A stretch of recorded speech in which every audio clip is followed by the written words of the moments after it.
સોજિત્રા વિધાનસભાના સોજિત્રા તાલુકાના બાલીનટા ગામે પીએમ શ્રી પ્રાથમિક શાળાના અંદાજિત ₹80 લાખના ખર્ચે નવનિર્મિત 2 વર્ગખંડોનું લોકાર્પણ સોજિત્રા વિધાનસભાના ધારાસભ્ય વિપુલભાઈ પટેલ તથા જિલ્લા શિક્ષણ સમિતિના ચેરમેન સુનિલભાઈ સોલંકીની વિશેષ ઉપસ્થિતિમાં કરવામાં આવ્યું હતું।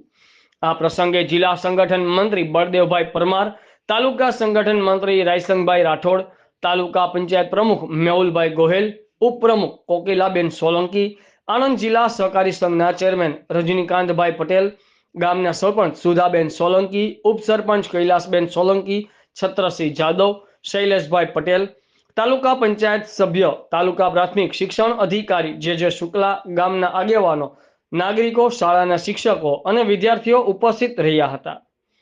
રિપોર્ટર અમિતભાઈ પારેખ, આઝાદ મીડિયા લાઈવ, ખેડા।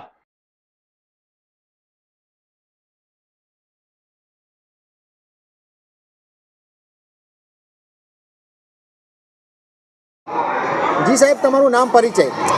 મનીષ કુમાર જયેશભાઈ પટેલ, આ ગામ બાલીનટા પ્રાથમિક શાળા, તાલુકો સોજિત્રા, જિલ્લો આણંદ, અને આ શાળામાં 17 વર્ષથી ફરજ બજાવું છું, 3 થી 5માં। સાહેબ, આ ગણિતનો જે મેથ્સનો પ્રોજેક્ટ છે, શું કહેશો, ક્યાંથી પ્રેરણા મળી?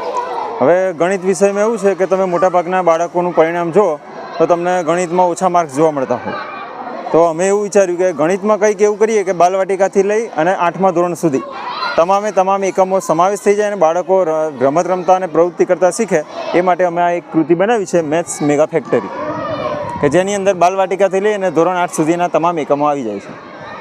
હવે આ જે 2 બાળકો છે એમણે ક્લસ્ટર કક્ષાએ, તાલુકા કક્ષાએ અને જિલ્લા કક્ષાએ પ્રદર્શનમાં ભાગ લીધેલો છે। આ છે યુગ પટેલ, ધોરણ 8, અને આ છે દર્શન સોલંકી, ધોરણ 7, અને અમે જિલ્લા કક્ષા સુધી ભાગ લીધો છે।